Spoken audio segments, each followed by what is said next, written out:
Welcome to my YouTube channel बाल्की खाल reviews. मेरा लास्ट वीडियो फाड़ू अ लव स्टोरी सीरीज का पार्ट 1 था और उम्मीद करता हूँ वो आपको पसंद आया हो। अभी उसका पार्ट 2 और लास्ट वीडियो है। तो वीडियो स्टार्ट करने से पहले please like comment share and subscribe.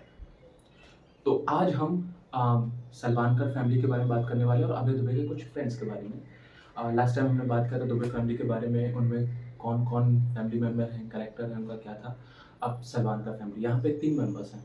मंजरी सलमान खान, अभय दुबे की वाइफ, उनके पिताजी भाईचंद्र सलवानकर और माँ कल्याणी सलवानकर। पहले मैं कल्याणी सलवानकर के बारे में थोड़ा बहुत बता देता हूँ कि इनका कैरेक्टर जो किया था वो अश्विनी भावे जी ने किया था और बहुत अच्छे तरीके से किया है। अगर मैं कैरेक्टराइजेशन जो मैंने समझा है कल्याणी का, इंडियन वाइफ, इंडियन माँ, इंडियन हाउस वाइफ होती है, उस किरदार को, उस कैरेक्टराइजेशन को उन्होंने बहुत बखूबी तरीके से किया है। ना ज़्यादा ना कम, और जितना होना चाहिए था उतना ही। अब बात करते हैं भालचंद्र सलवानकर जी की। और भालचंद्र सलवानकर का कैरेक्टर निभाया है गिरीश ओक जी ने। ये बहुत ही बेहतरीन एक्टर हैं, ये मराठी एक्टर हैं।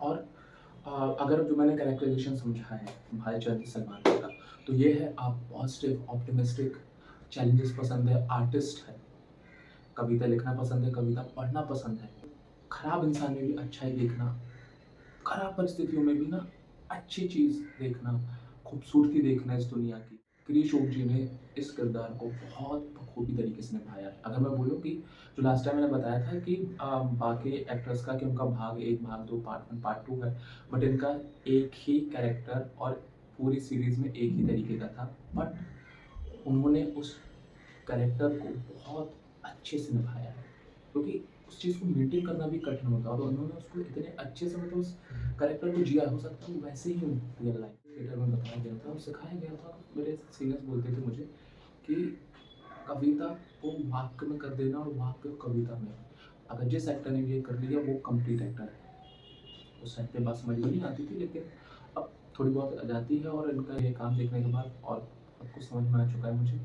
जैसे कि अगर मैं बोलूँ कि कविता को वाक्य में कर देना, जैसे कि कविता क्या होती है कि बहुत सादा बात को, बहुत डीप बात को, चाहे ट्रेजेडी हो, चाहे लव हो, चाहे खुशी हो, कोई भी जॉनर हो, उसका जो एक मीनिंग होती है ना, उसको कम शब्दों में खूबसूरती से उतार देना, वो हो जाती कविता।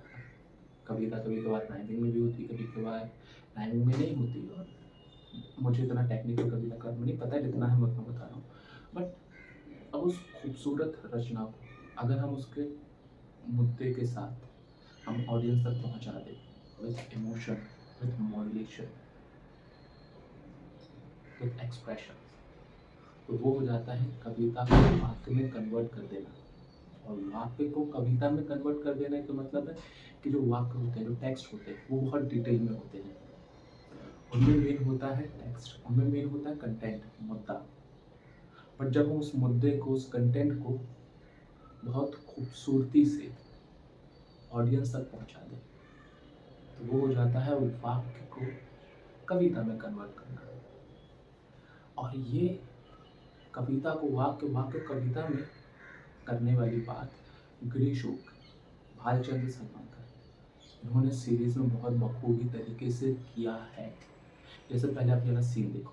बाजीचा अतफाल है दुनिया मेरे आगे, होता है शबो रोज तमाशा मेरे आगे। ईमान मुझे रोके है तो खींचे है मुझे कुफ्र, काबा है मेरे पीछे कलीसा मेरे आगे। मत पूछ, मत पूछ कि क्या हाल है मेरा तेरे पीछे, मत पूछ कि क्या हाल है मेरा तेरे पीछे, तू देख कि क्या रंग है तेरा मेरे आगे। गणपति बापा देखा आपने, गणपति जी के सामने हम उनका भजन गाते हैं, हम उनकी पूजा करते हैं। हमने कभी सोचा नहीं होगा क्या कविता या गजल पढ़ेंगे, और वो ये पढ़ रहे हैं। भाव की बात है और कितने परफेक्ट तरीके से। क्योंकि एक ये अगर देखा जाए तो एक रोमांटिक या प्रेम वाली कविता है, गजल है। और डिपेंड करता है किसके सामने बोल रहे हैं। अगर मैं ये सेम कविता अपनी गर्लफ्रेंड के सामने बोल, तरीका बोलने का अलग हो जाता, शायद मॉड्यूलेशन अलग हो जाते। अगर अपनी माँ से बोल रहा हूँ, अपने पिता से बोल रहा हूँ, अपनी बहन से बोल रहा हूँ, तो चेंज हो जाएगा। भगवान को वो कविता समर्पित कर रहे हैं, बोल रहे हैं, तो उसमें उनका वो तरीका चेंज हो चुका है। और उसका जो मीनिंग है, उसकी जो फीलिंग्स है, किस तरीके से बहुत क्रिस्टल क्लियर वे में निकल के आ रही है। मतलब कि कविता को वाक्य में कैसे कन्वर्ट कर रहे हैं, उतनी ही खूबसूरती के साथ जितना खूबसूरत वो गज़ल है, कविता है, उसका जो कंटेंट वो भगवान तक पहुँच रहा है, वो फीलिंग पहुँच रही है, वो मेरे तक पहुँच रही है, वो ऑडियंस तक पहुँच रही है। अगर आप सीन देखो। अमृत में थोड़ा वोडका था।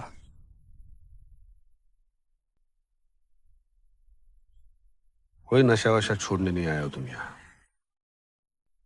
नशा तो बढ़ाना है। ये वाले सीन में आपने देखा होगा सीन में कि यहाँ पे रॉक्सी दारू छोड़ने आया है, नशा छोड़ने आया है, बट भालचंद्र सलवानकर इतनी डीप बात, इतनी इम्पोर्टेंट बात, इतनी खूबसूरती से बोल रहे हैं कि यार कोई भी इंसान नशा छोड़ देगा। ज़रूरी नहीं हर बार उसको ज़बरदस्ती से चिल्लाकर, डाँट कर कोई भी चीज़ छुड़वाई जाए, उसकी खराब आदत से छुड़वाई जाए। उसको बहुत प्यार से भी बोला जा सकता है। यहाँ पर जिस तरीके से भालचंद्र सरवानकर अपनी ज़िंदगी से प्यार करते हैं, ज़िंदगी से प्यार करना सिखाते हैं। ये एक टीचर भी हैं, एक तरीके की ज़िंदगी के टीचर बोल सकते हैं। जिस तरीके से ये सिखाते हैं ना, उस तरीके से उसको जीना सिखा रहे हैं, ज़िंदगी से प्यार करना सिखा रहे हैं और इम्पॉर्टेंट बात को कितनी खूबसूरती से बोल रहे हैं। ये हो जाता है वाक्य को कविता में कन्वर्ट कर देना। एक सी नाव वाले सीन भी देखा होगा, तो उसमें भी कितने खूबसूरती से ये अपनी बात पहुँचा रहे थे, अपनी बात कह रहे थे। तो अगर मैं टोटल में बोला जाए तो मुझे भालचंद्र सलवानकर का काम बहुत अच्छा लगा और इनसे मुझे बहुत कुछ सीखने को मिला। बात करते हैं हम मंजरी सलवानकर की। इनका कैरेक्टर किया है सयामी खैरजी ने। इनको आपने सबसे पहले मिर्ज़ा मूवी में देखा होगा और बहुत अच्छी एक्ट्रेस हैं ये। इस सीरीज़ में तो उन्होंने बहुत अच्छा काम किया है। मैं मंजरी का कैरेक्टराइज़ेशन बताता हूँ, जो मैंने समझा है, जो मेरे हिसाब से है। इनको मैं 2 पार्ट में बाँटूँगा। पार्ट 1 में कि किस तरीके से जो ऑप्टिमिस्टिक, जो खराब चीज़ में भी अच्छा देखना, अभय को उसके स्ट्रगल में उसको सपोर्ट करना। और एक चीज़ है कि यार जो मंजरी के किरदार में था कि जब भी वो कोई कविता सुनाती थी, कोई भी बात करती थी, कितने एक्साइटमेंट से, उतनी खुशी से कि यार पूरी बॉडी लैंग्वेज चेंज हो जाती थी, पूरा एक्सप्रेशंस, मॉड्यूलेशंस और इतनी खुशी में। इवन जब अभय अपनी कोई भी बात बताता था, कोई नई चीज़ पढ़ी, कोई चीज़ लिखी, इवन उसका स्ट्रगल के टाइम पे कि स्ट्रगल बता रहा है मैं क्या कर रहा हूँ, वो उतने ही एक्साइटमेंट के साथ वो उसको सुनती थी, सुनती है। जैसे अभी वाला सीन देखो। हाँ, बैठो।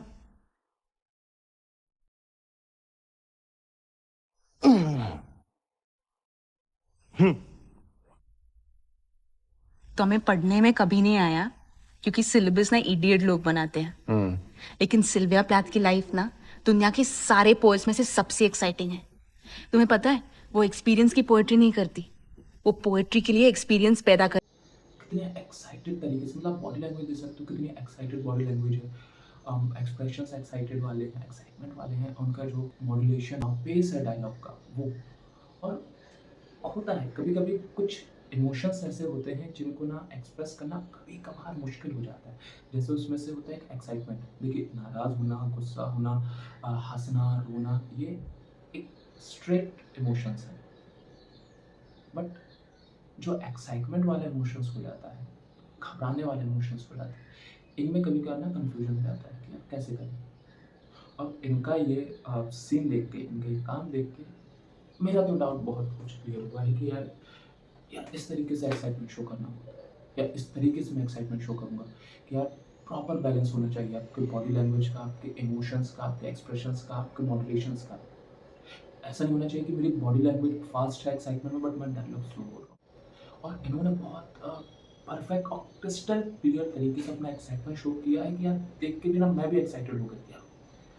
इवन जो बता रही है मुझे भी सुन के अच्छा लगा। दूसरा, जो अपनी माँ की तरह फॉर्म स्ट्रॉन्ग, जो इनके 2 पार्ट में, कि पहले पार्ट में इतनी एक्साइटेड, पॉजिटिव, हर चीज़, और सेकंड पार्ट में जब अमीर हो जाती हैं, अब है चेंज होने लगता है, अपने परिवार को पीछे छोड़ने लगता है, यूज़ करता है अपने परिवार को अपने सक्सेस के लिए, और उस टाइम पे इतना स्ट्रॉन्ग नेचर दिखाया, इतना फर्म नेचर दिखाया है, जैसे अभी वाला सीन। बॉस्टन कनेक्शन का पता चला तो सिल्विया प्लैथ की बात की। चूतिया समझ का मला, हाँ? तुमने ये सब रिसर्च किया है अभय? कल जब मैं तुम्हारे साथ पैशनेटली बात कर रही थी तुम्हारे गोद में सो के, तुम मेरे बाल से, ये वर्ड है ना यूज, किस पर यूज करना है अच्छी तरह से समझ लेना, ठीक है? जिंदगी में किसी को भी यूज करना, मुझे यूज मत करना।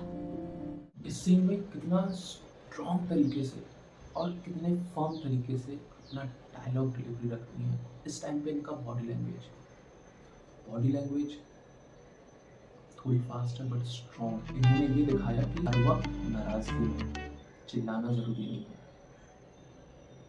लाउड एक्सप्रेशंस, लाउड इमोशन दिखाना जरूरी नहीं है। आप बहुत कम चिल्ला के भी और फर्म तरीके से भी ना आप अपनी बात रख सकते हैं।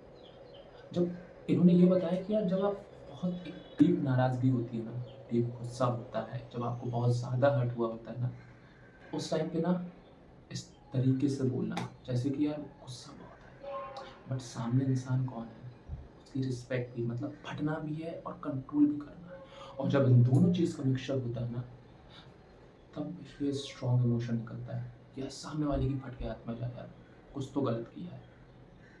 और ये इन्होंने इतने परफेक्ट तरीके से और अच्छे से दिखाया। इवन इन्होंने पूरी सीरीज़ में जो भी इमोशन शो किए हैं, जो भी वेरिएशन दिखाए हैं, बहुत क्लियर तरीके से दिखाए और रियलिस्टिक वे में दिखाए हैं। तो ये थी सलामी खैर, मंजरी सलमानकर की बात। अब बात करते हैं आगे, रतन किंकवाला।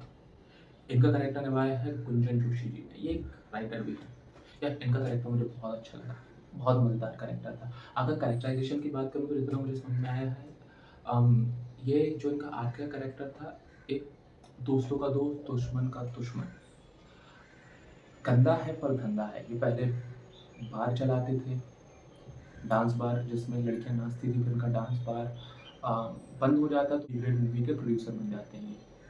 बट ये शो किया है कि ठीक है, जो लड़कियां मजबूरी में काम कर रही हैं, इनको पता, बट उनकी रिस्पेक्ट है, अपने लोगों की रिस्पेक्ट है। और जिसने भी वो रिस्पेक्ट नहीं की है, वो उस इंसान ने उसका नुकसान किया है, उसको मारा है, जान से भी मारा है, मतलब इंसान क्रिमिनल भी है, बट एक ज़मीर वाला क्रिमिनल है।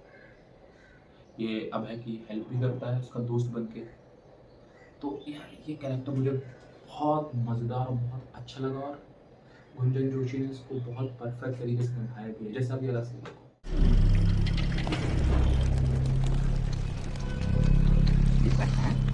उत्तेजित लकड़ बग्गो, सॉरी फॉर इंटरप्शंस। आओ, बॉडी बहुत बढ़ा लिया आपने। चल वे चूतिए। तो कल थिएटर के बाहर एक कांड हो गया जो इस सज्जन ने किया। तो पसंद आया आपको उत्साही लकड़ बग्गो? तो बदन के सीन बहुत अच्छे थे, बट इनकी ये जो मोनोलॉग था, ये मुझे बहुत मज़ेदार लगा और बहुत एक अच्छा तरीका है कि यार वजनदारी भी दिखानी है तो एक अलग तरीके से। हर बार गाली गलौज या ये सब करने की ज़रूरत नहीं है। कभी कभार जो एक स्ट्रॉन्ग पर्सनैलिटी होती है ना, उसका खड़ा होना ही उस जगह पे ना वो वाइब चेंज कर देता है। बहुत अच्छा इनका काम मुझे लगा है।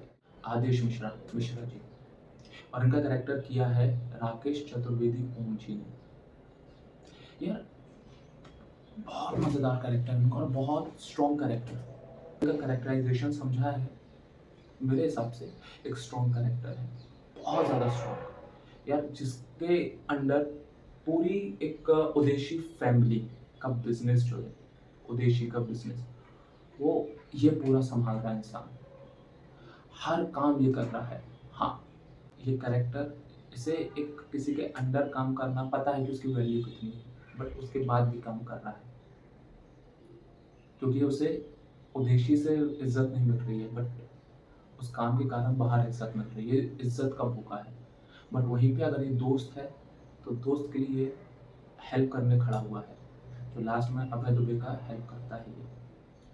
और यार मतलब एक भारी बात को भी बहुत कम शब्दों में बोल देना और इंसान को वही भारी बात उतनी ही भारी तरीके से मत जाना। और ये करना ना बहुत या कठिन हो जाता है एक एक्टर के लिए। मगर जो टेक्स्ट होता है ना, जो लिखा हुआ होता है ना, उसको उतनी ही मजबूत तरीके से ना ऑडियंस तक या को एक्टर तक पहुंचा देना। और इन्होंने ये बहुत अच्छे से किया। लाइक जैसे कि आप ये वाला सीन देखो,